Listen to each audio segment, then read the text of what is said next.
នឹងចូលដល់វីដេអូនេះសូមបងប្អូនអរគ្នាជួយចុច Subscribe Channel របស់ខ្ញុំអ្នកមួយដើម្បីទទួលបានវីដេអូថ្មីៗទាំងអស់គ្នាអរគុណ ជំរាបសួរសួស្តីបងប្អូនទាំងអស់គ្នាអញ្ចឹងថ្ងៃនេះខ្ញុំមានវីដេអូមកបរៀនបងប្អូនទាំងអស់គ្នាពីរបៀបចាក់ two factor ជាមួយនឹង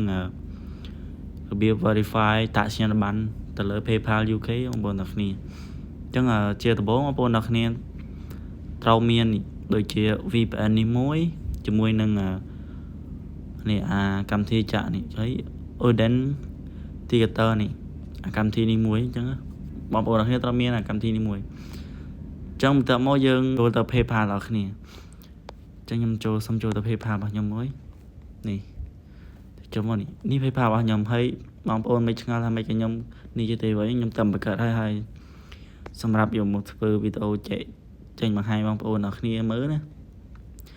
តែ PayPal នេះគឺបង្កើតតែមានកំហុសមានអីទេមានជើងកំហុសនេះបង្កើតទៅគឺដាច់ស្អាតបងអញ្ចឹងដើម្បីចាក់ two factor បានបងប្អូនទាំងគ្នាចុចកន្លែង 3 នេះមកហើយចុចកន្លែងនេះរូបកងចាក់នេះមិនថារូប setting នេះព្រោះយើងចាក់ two factor ដើម្បីអីយើងចាក់ដើម្បីឲ្យយើងអាចចូល account យើងបាននៅពេលដែលយើងបង្កើតបើយើងបង្កើតយើងអាចបានដូចខ្ញុំខ្ញុំបង្កើតលេខ free ខ្ញុំបានទិញលេខគេអញ្ចឹងវាហានិភ័យក្នុងការបាត់ account 99.5% អាចនឹងបាត់ account ទៅវិញអញ្ចឹងជំរើសយើងមានតែធ្វើអីគឺយើងធ្វើការចាក់ two factor ដើម្បីយើងអាចប្រើវាបានវិញអាចយកលេខកូដទៅបានអញ្ចឹងបងប្អូនអរគ្នាចូលដល់កន្លែងនេះហើយបងប្អូនអរគ្នាចុចកន្លែង security នេះចុចលើនេះនឹងមកអូខេបន្តមកបងប្អូនអូសមកក្រោមឃើញនេះឃើញទេដាក់ two step verification នេះអញ្ចឹងបងប្អូនអរគ្នាចុចលើវានឹងមកអូខេបន្តមកបងប្អូនអរគ្នាចុចកន្លែងនេះចុចកន្លែងនេះ use an authenticator នេះឃើញបិញនឹង app យើងដែលយើង down មិញអញ្ចឹងបងប្អូនអរគ្នាចុចលើវានឹងមកនេះបងប្អូនអរគ្នាអាច scan QR វាក៏បានមិនមែនទូរស័ព្ទ2តែបើអត់មានទូរស័ព្ទ2បងប្អូនអរគ្នាកុបពីនេះលេខ number នេះមកអញ្ចឹងបងប្អូនចុចលើវាមកនេះឃើញចុចលើវាឲ្យ copy ហើយអញ្ចឹងយើងចុច copy មកបន្តមកបងប្អូនធ្វើមិនទៀតបងប្អូន back វាមកវិញមកតរកន្លែង authenticator ហ្នឹងពិបាកអានឡើយនេះកន្លែងនេះចុចចូលមកហើយបងប្អូនចុចមើលកន្លែងលេខបូកនេះមួយមកអូខេបងប្អូនបើសិនជាបងប្អូនមានទូរស័ព្ទ2ចុចកន្លែងលេខបូកមក scan យកតែម្ដងតែបើអត់មានទូរស័ព្ទ2ទេទូរស័ព្ទមួយដូចខ្ញុំអីចុចខាងលើនេះយើងចុចវាមកហើយយើងដាក់ pass key នឹងចូលមិញកណ្ដាលនឹង pass key នឹងយើងមួយចម្លង key នឹងអូខេបន្តមកដាក់ឈ្មោះមកអញ្ចឹងខ្ញុំសុំដាក់ឈ្មោះ Gmail ខ្ញុំមកឲ្យវាស្រួលចាំ Gmail PayPal របស់ខ្ញុំអញ្ចឹង Gmail របស់ខ្ញុំនេះអានេះខ្ញុំទៅខាទៅយកសិន8 cc ចិត្តគាត់81993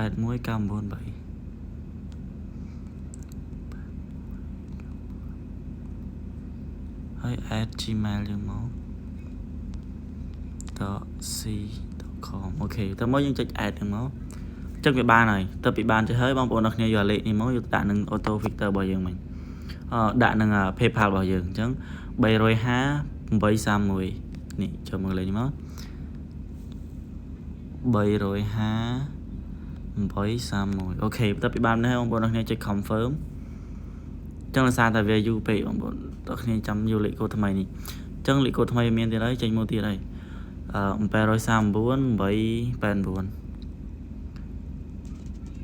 739 889អូខេចុច confirm មកអញ្ចឹងបានហើយបន្ទាប់ពីបានហើយបងប្អូនធ្វើមិនទៀតចុចដាននឹងមកបន្ទាប់ពីចុចដានហើយអញ្ចឹងវាបានជាប់ហើយនេះធ្វើ factor យើងបានហើយតែយើងបានតែចូលក្នុង app នោះទេបងប្អូនគ្នាបើថាយើងចូលជាមួយនឹងapp វាអត់បានទេ app sin វាប៉ុន្តែបើចូលជាមួយនឹង Chrome ហ្នឹងអាចបានហើយខ្ញុំឃើញអាចបានមែនអូខេបន្ទាប់ពីយើងនេះហើយវាអត់ទាន់ឃើញថាវាអត់ទាន់យើង verify អត្តសញ្ញាណប័ណ្ណទេអញ្ចឹងវាអត់ទាន់យើង verify អត្តសញ្ញាណប័ណ្ណយើងដើម្បីវារឹងមើលយើងតោះធ្វើម៉េចខ្ញុំសម្រាប់ខ្ញុំឲ្យតែខ្ញុំបង្កើតហើយខ្ញុំដាក់ visa card ចូលហើយអញ្ចឹងថ្ងៃនេះខ្ញុំមកបរៀនអ្នកនរគ្នាពីការ link visa card ទៀតអូខេបន្តមកបើចង់ចូល visa card អត់ដាក់ visa card ចូលអ្នកនរគ្នាចុចកន្លែងនេះមកចុច3នេះមកចុចកន្លែង wallet នេះមក PayPal UK ហ្នឹងគឺមានទិញ crypto អីទៀតឡើងលយដល់ nị bóng bóng nạc nè chạy cái lên link card đừng máu mình chạy wallet ok chạy cái lên link card máu bóng bóng nạc nè chạy cho cái lên nhà từ vô visa card bao giờ nị cho AC đá dương máu bờ nè pro ABS đã ABS AC đá là AC đá với tao amen visa card cứ pro hơi lưới dương school bên trăm $5 đó nè vô máu hay cái lấy nị nhầm prap hơi bây giờ ở trên gì bởi visa cardคือสวัสดิภาพបើសិនជាអត់ឃើញលេខកូដឬក៏ហាមអីអធិស្ឋានបងប្អូនទាំងគ្នាអញ្ចឹងអាលេខលើនេះគឺដាក់លេខលើលេខ expire date នេះគឺដាក់ expire date ហើយ CV ដាក់លេខ CV អញ្ចឹងខ្ញុំបង្កើតហើយខ្ញុំដាក់ខ្ញុំធ្វើការដាក់មួយសិនខ្ញុំដាក់លេខកូដចូលសិនអូខេខ្ញុំដាក់លេខ visa card ខ្ញុំចូលខ្ញុំដាក់ expire ខ្ញុំ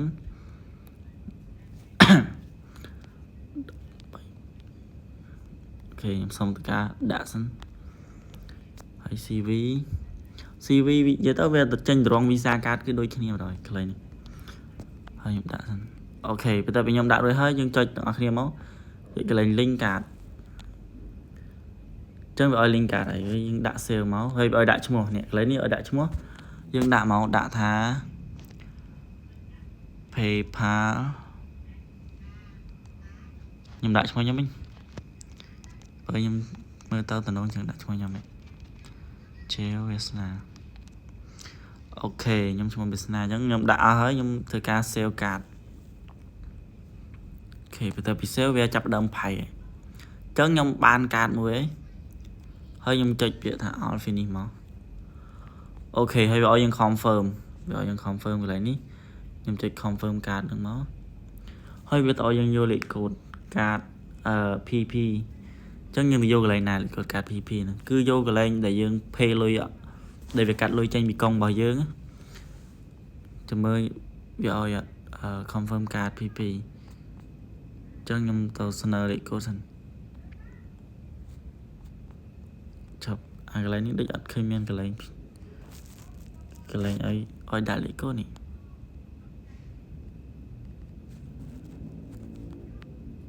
អញ្ចឹងអត់ទាន់ confirm ទេឥ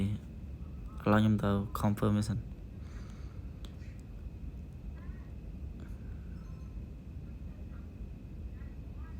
Your card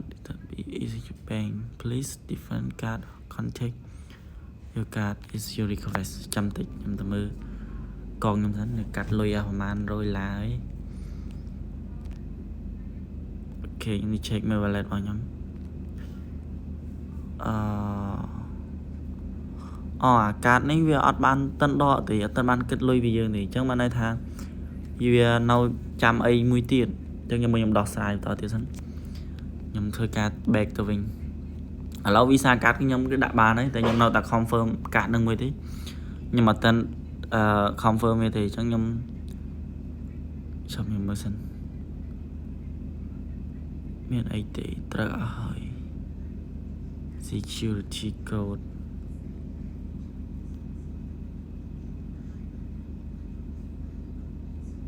ខ្ញុំ update មួយម្ដងទៀតណាអូខេខ្ញុំ update ខ្ញុំបាន update វាអីមកខ្ញុំ back មកវិញឥឡូវខ្ញុំត្រឡប់ក្រោយវិញសិននេះបងប្អូនទាំងគ្នានេះគឺជា visa card របស់ខ្ញុំឥឡូវខ្ញុំបាន bank PayPal UK មួយហើយតែអ្នកនរគ្នាត្រូវចាំ PayPal UK គឺត្រូវប្រើ VPN បើអត់មាន VPN ទេគឺស្បៃហើយព្រោះវាប្រទេសខាងក្រៅអញ្ចឹងខ្ញុំទៅធ្វើការរកកន្លែង verify ជាមួយនឹងតាក់សញ្ញាណប័ណ្ណសិនឥឡូវយើងមើលកន្លែងរូបកណ្ដឹងនេះជឿវាឲ្យ get your money more quickly shop more easily with PayPal ចឹងអាកន្លែងនេះគេឲ្យធ្វើគេខ្ញុំមើលសិនចង់ខ្ញុំថាខ្ញុំបង្កើត PayPal មកវាអត់ទាមទារតាក់សញ្ញាណប័ណ្ណទេលយបណ្ដោយអូខេឥឡូវខ្ញុំសាក់បាញ់លុយពី bank ធនាគាររបស់ខ្ញុំពីលុយខ្ញុំធ្វើការដូរ currency នេះសិនដាក់ currency លុយដុល្លារវិញលុយនេះខ្ញុំ add currency មួយសិនដាក់ជាលុយដុល្លារហើយលុយនេះថ្លៃហ៎ចឹងខ្ញុំ add ដាក់មកនេះចឹង primary ខ្ញុំដាក់ លុយដុល្លារជា primary អូខេខ្ញុំដាក់ primary ជាលុយដុល្លារ close currency ចឹងខ្ញុំ close លុយបារាំងចោលចឹងទៅជា PayPal លុយដុល្លារខ្ញុំអត់យកលុយរ៉ុបទេអូខេខ្ញុំ back មក home ខ្ញុំវិញចឹងលុយខ្ញុំជាលុយដុល្លារចឹងខ្ញុំទៅសាកបាញ់តេស្តមើលសិនអ្នកគ្នាឥឡូវខ្ញុំចូលទៅកន្លែងគណនីរបស់ខ្ញុំហើយបន្ទាប់មកខ្ញុំធ្វើការទៅ copy រូបភាពមួយសិនដើម្បីបញ្ជាក់ថាជារបស់ខ្ញុំឥឡូវខ្ញុំដាក់រូបនេះrồiអូខេខ្ញុំចុច done ខ្ញុំ save image rồiជាតើយើងរៀបចំវាស្អាតrồiអូខេបន្ទាប់ពីខ្ញុំរៀបចំហើយខ្ញុំ copy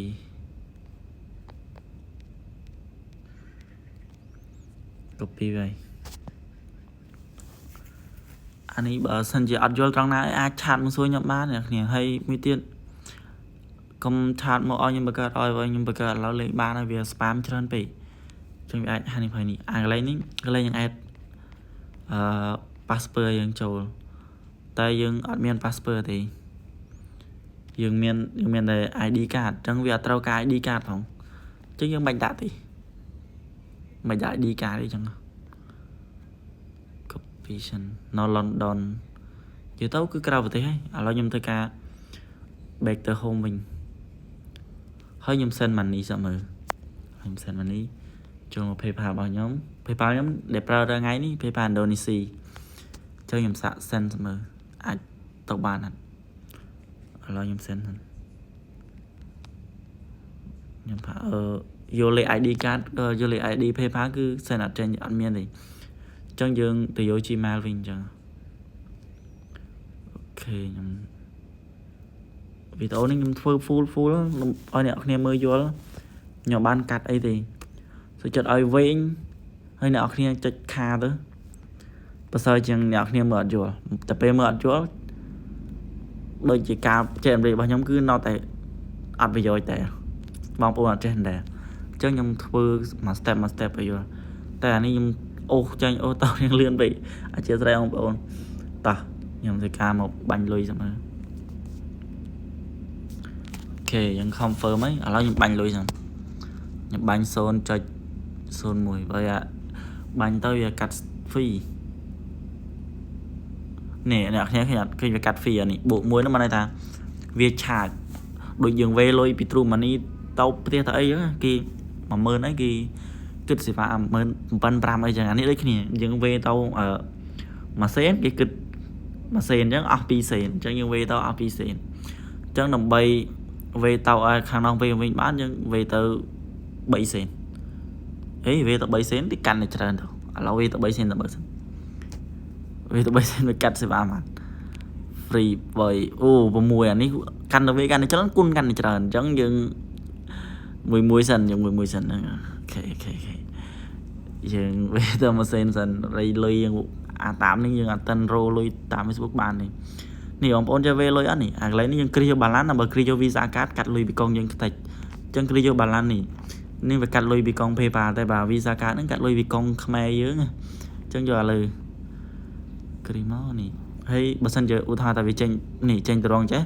បងប្អូនអ្នកគ្នាកុំយកខាងលើយកខាងក្រោម for friend and family បើយក for good and service ហ្នឹងគ្មានលុយធ្លាក់ចូលទេយកនេះយកក្រោមនោះមកអូខេតើមកឃើញចេះហើយ send មកឥឡូវ send អូខេអញ្ចឹងវាបាន send ចូលហើយអ្នកគ្នាគឺលុយអាចទទួលបានឃើញអត់លុយកាត់ជួយពីកងខ្ញុំភ្លាមតំណើបចុយម៉ាយខុសប្រទេសគ្នាបន្តិចតួចច្រើនហ្នឹងតោះឥឡូវយើងចូលមកPayPal របស់យើងវិញ PayPal UK របស់យើង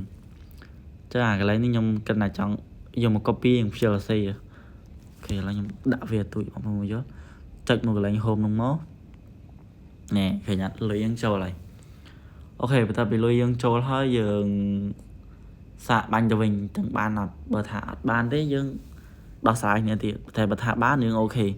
ឡូវនេះចង់បាញ់លុយចូលទៅគ្នាវិញយើងចុចកន្លែងនេះមកនេះ send request ចុចកន្លែងហ្នឹងមកអ្នកគ្នាអូខេបន្ទាប់មកយើង agree ហ្មង agree ហើយយើងបាញ់ទៅវិញចាំមើលខ្ញុំបាញ់ទៅវិញកើតអត់នេះខ្ញុំបាញ់ទៅមួយហើយខ្ញុំសិនអូខេបាញ់កើតអ្នកគ្នាបាញ់កើតអញ្ចឹងយើងយក PayPal គ្រីស PayPal បន្ទាប់មកកន្លែងនេះយើងរើស for friend ហើយបន្ទាប់មកយើង please add payment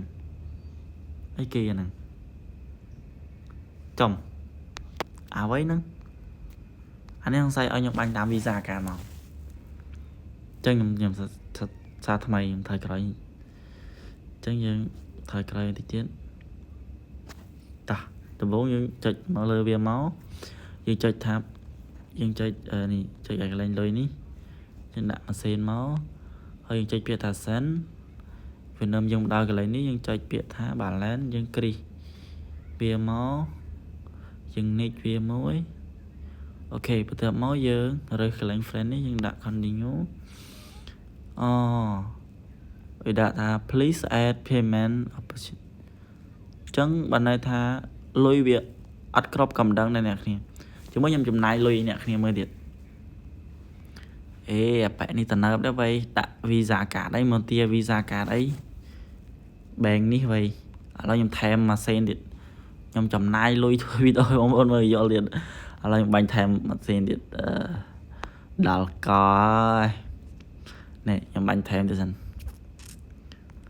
បាញ់តា account ខ្ញុំមិញឥឡូវខ្ញុំថែម 0.0 មួយទៀតមើល2សេនវាអាចឲ្យយើងបានអត់ចាំមើលតំណើបដល់កឥឡូវខ្ញុំ send វាម្ដងទៀតហើយដាន់ឥឡូវលុយចូលហើយអស់លុយខ្ញុំអាលីងខំលីងហ្គេមយ៉ាងឈួតតោះឥឡូវលុយចូលហើយយើង refresh វាមួយតើលុយចូលបានប៉ុណ្ណាហើយនេះ2សេនអូខេអ្នកគ្នាបាន2សេនហើយអញ្ចឹងយើងធ្វើការ send វាម្ដងទៀតមកនេះចុចកន្លែងនេះមក send and request ទៅមកចុចលើ account ដែលយើងនេះបាញ់ដោយសារ account នេះខ្ញុំធ្លាប់បាញ់មកអញ្ចឹងនេះអូខេបន្ទាប់មកខ្ញុំវាយទៅលុយចូលខ្ញុំដាក់ម៉ាស៊ីនខ្ញុំដាក់ថា thank you note thank you អូខេបន្ទាប់មកខ្ញុំចុចពាក្យថា send កន្លែងនេះចុចពាក្យថា send ហ្នឹងមកអូខេអញ្ចឹងវា pay ពី balance នេះត្រូវហើយកន្លែងនេះយើងរើសដាក់ friend អញ្ចឹងអូខេតាមពិតអានេះវាឲ្យយើងមានកតុយសេនកតុយខាវាអូដល់ខអាខុននេះខ្ញុំជឿហើយអញ្ចឹងណាចង់បានអាខុន UKA វេតានីនេះចុចមកចុចនេះយើងមកអញ្ចឹងវាឲ្យយើងផ្ញើទៅហើយឥឡូវខ្ញុំបាញ់ហើយនេះបាញ់មក send អូខេចូលអញ្ចឹងអានេះតើឡាវាមានឲ្យវាលុយចាប់ពីបើ$5អីវាឆាច$5ដែរអញ្ចឹងវាអូដល់កលុយអញ្ចឹងវាបាញ់ចូលហើយអ្នកគ្នានេះចាំមើលវាកាត់ fee យើងហ្មងaccount UK នេះសារអ្នកគ្នាចង់បានឆាតមកអ្នកគ្នាឆាតមកខ្ញុំបរៀនបង្កើតតែខ្ញុំអត់បង្កើតឲ្យទេបង្កើតឲ្យពិបាកណាបើអ្នកគ្នាឆាតមកស្តាហើយដល់កឆាតមកឲ្យបង្កើតឲ្យហើយខ្ញុំថាឆាតមកឲ្យចង់ឲ្យខ្ញុំបង្កើតឲ្យតែអត់មាន Gmail ហើយមិនដាក់អត់មាន Gmail មានអីផងទូរស័ព្ទខ្ញុំបង្កើត Gmail ឡើង full Gmail ហើយបានខ្ញុំសុំ Gmail ពីអ្នកគ្នាវិញអញ្ចឹងអ្នកគ្នាចង់ឲ្យខ្ញុំបង្កើតគឺមាន Gmail ខ្លួនឯងយ៉ាងតិច3 Gmail អញ្ចឹង PayPal របស់ខ្ញុំគឺជោគជ័យឲ្យ PayPal នេះកើតហើយអ្នកគ្នាបើពេញចិត្តកុំភ្លេច Subscribe Channel របស់ខ្ញុំម្នាក់មួយដើម្បីខ្ញុំធ្វើវីដេអូបន្តទៀតអូខេបាយបាយជួបគ្នានៅវីដេអូក្រោយ